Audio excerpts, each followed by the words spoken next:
All right.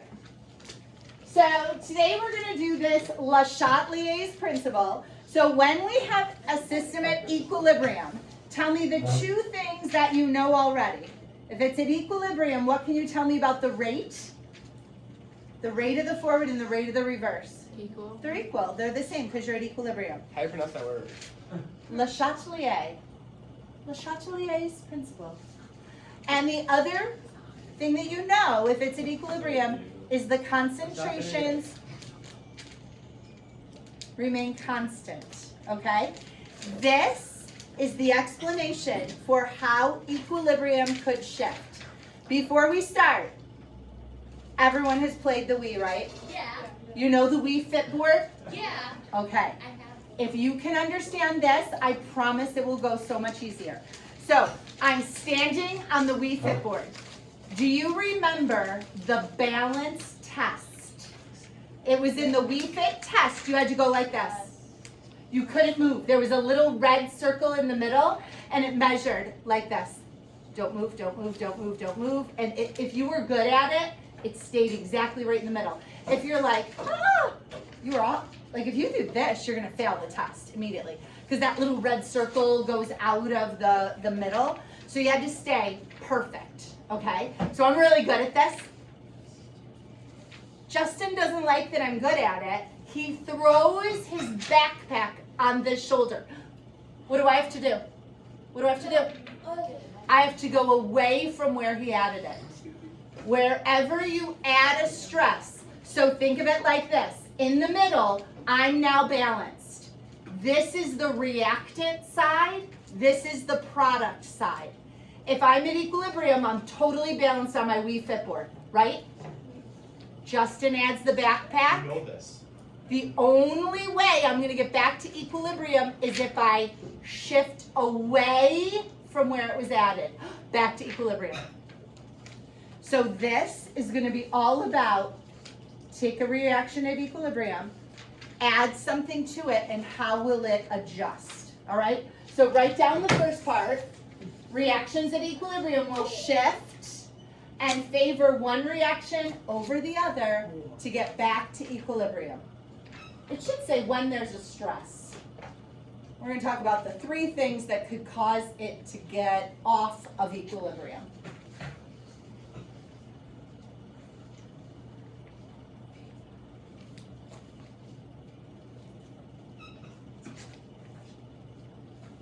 Plus favor.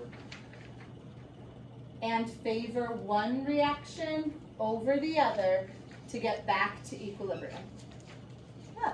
That's a bad abbreviation. RXN? It's actually the official. Is it actually? Yeah, it's not even mine. It's like reaction. RXN.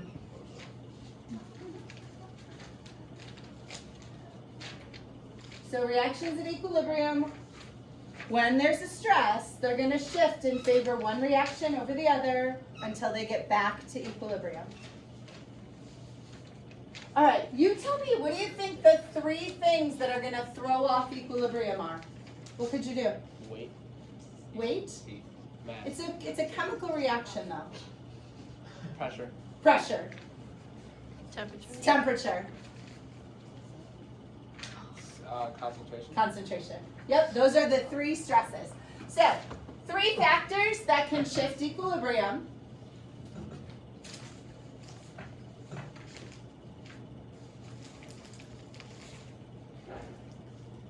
Temperature, concentration, pressure.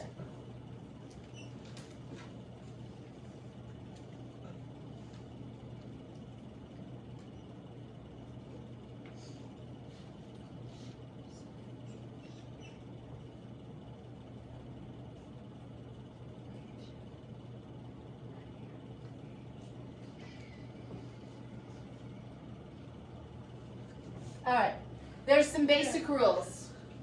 There's some nice little abbreviations too that make this make sense. So the first one is wherever you add, you're going to shift away. AA. Wherever you add, shift away.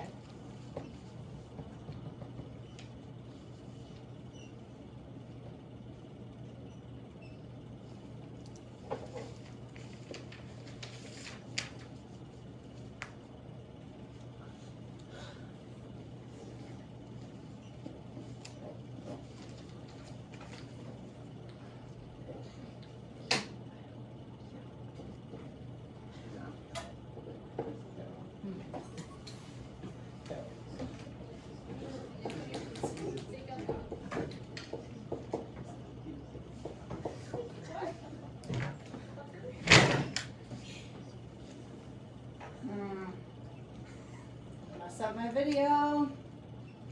I got pulled. Alright, so you write out this reaction. N2 plus 3 H2s makes 2 NH3s and it makes 91.8 kilojoules. First question for you. What is the heat of the reaction of the forward reaction? Negative 91.8. Awesome. Negative because it's producing heat. It's exothermic. Exothermics get a negative delta H. How about the reverse arrow? What's the delta H for the reverse reaction? Positive. Positive 91.8. If you go this direction, you got to add heat in for it to happen. Okay, so here's going to be my first change. So I'm going to make this A, because that was a number 1. A, I'm going to increase the concentration of H2. I'm going to increase the concentration of H2. With Amy. I'm going to do different examples. A is my Oh. first example. This is what I would love to see on your paper as you practice and do this more and more and more, because you always get the right answer. Wherever you add, you make a bunch of dots. If I'm adding this, and here's my reaction arrow, I'm adding on this side, so I have to shift away. Remember how I had you make the arrows the same size? Mm-hmm. This is not the same size anymore. I am totally shifting and doing way more of the forward reaction because I just added H2. If I add H2 and I do the forward reaction, what happens to the amounts of these products? What's going to happen?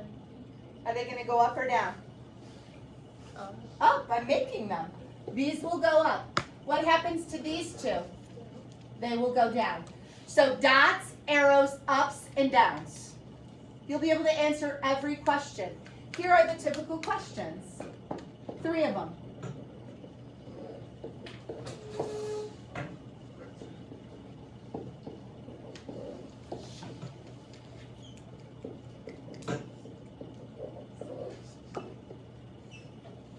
Which reaction is favored? Concentration of what goes up, concentration of what goes down. All right, give it to me. What am I favoring?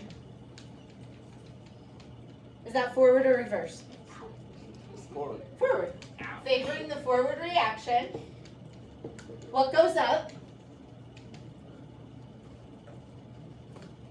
What goes up? Yeah. 2 NH3. NH3s, ammonia. And the temperature is going to go up too, right? It's going to get hot because it's going to do more of that exothermic reaction. It's going to release heat. Those are going to get used up. So you just added H2. It's got nowhere to go but down. So N2 and H2 are both going to collide and make more NH3. So those levels will decrease. And you're like, wait, you just added H2 and it's going to go down? Yeah, it's going to collide and get used and get used and get used and go down and go down and go down. I have a question. Yes. What's the plus T? Temperature. Oh yeah, temperature. Temperature is going to go up because you're making heat.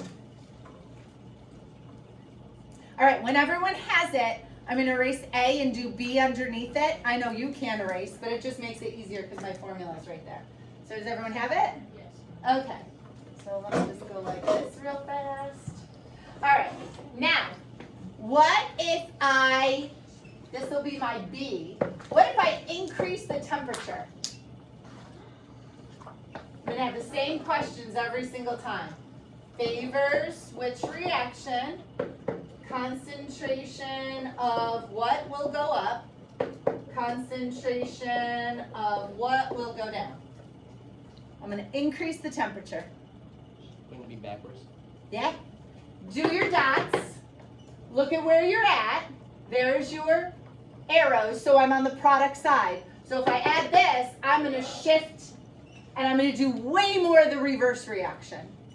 If I do the reverse reaction, those are both going to go up. I'm going to make N2 and I'm going to make NH3. I'm going to do decomposition. It's going to get cooler, and I'm going to use up part of that NH3. Maybe all of it. We'll see. No, I want to get to equilibrium. I don't want to use all of it. So I'm going to favor the reverse reaction. Concentration of N2 and H2 will go up. Concentration of NH3 and the temperature will go back down. Because to get to equilibrium, I got to get back to a normal resting temperature. How many letters you got? Just A and B? I'm only going to do A and B for that one, and then I'm going to show you the second rule. And we're just doing the 2 rules today.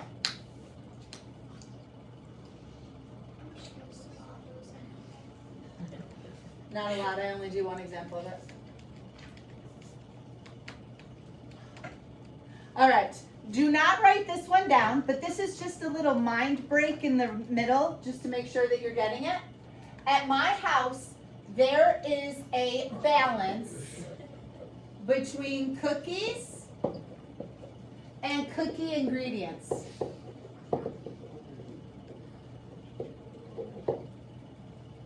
Right? At my house. There's a balance between how many cookies there are and how much cookie ingredients there are. What if my husband comes home with a whole bunch of chocolate chips? What am I going to do? Make cookies. I got to make cookies. No cap. Right? If he brings home this, I got to make cookies. Right? That's all we're talking about. When something's in equilibrium and it gets thrown off, how do you adjust? All right.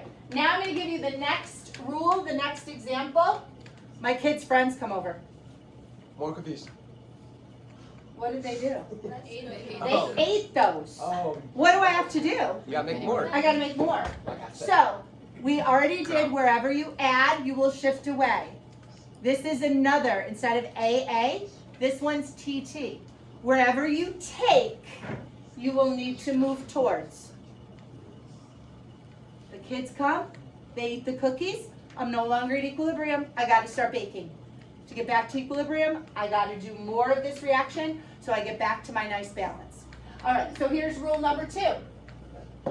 So you had rules. 1, wherever you add, you shift away. Rule 2, I think I already wrote. Rule 2, wherever you take, you will shift towards.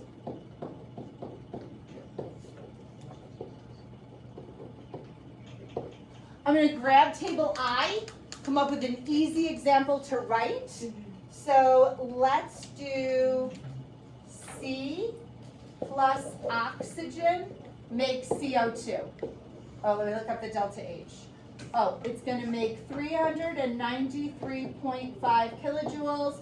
Did that have a positive or negative delta H?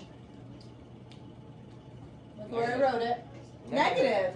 It's exothermic, it releases heat. Put your second arrow to show that you're at equilibrium. And then my example A, let's decrease the concentration of carbon. Decrease the concentration of carbon. So what am I doing? If I take you away, I'm going to shift towards. That means everything over here will go up and everything over here will go down. If I do my dots, my X's, my arrows, my up arrows, my down arrows, I'm always going to get the right answer. Same questions every time. Favors which reaction? Concentration of what will go up? Concentration of what will go down? Fill them in. I'm going this way. I'm favoring the reverse reaction. What's going to go up? Carbon and oxygen. What's going to go down? CO2, and the temperature is going to go down.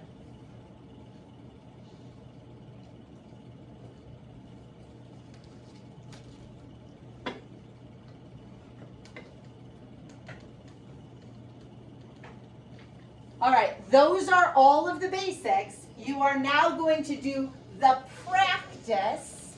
So you go right through your reactions, endothermic, exothermic, looking it up on table I, doing potential energy diagrams, And then working with, what if I change the concentration? What if I change the temperature? Tomorrow, no, not tomorrow. After your 25-week test retake, then you'll do pressure, and I'm making a separate video for that. All right, go to it. If we're not retaking the test tomorrow, I would just say, That's more Friday. oh.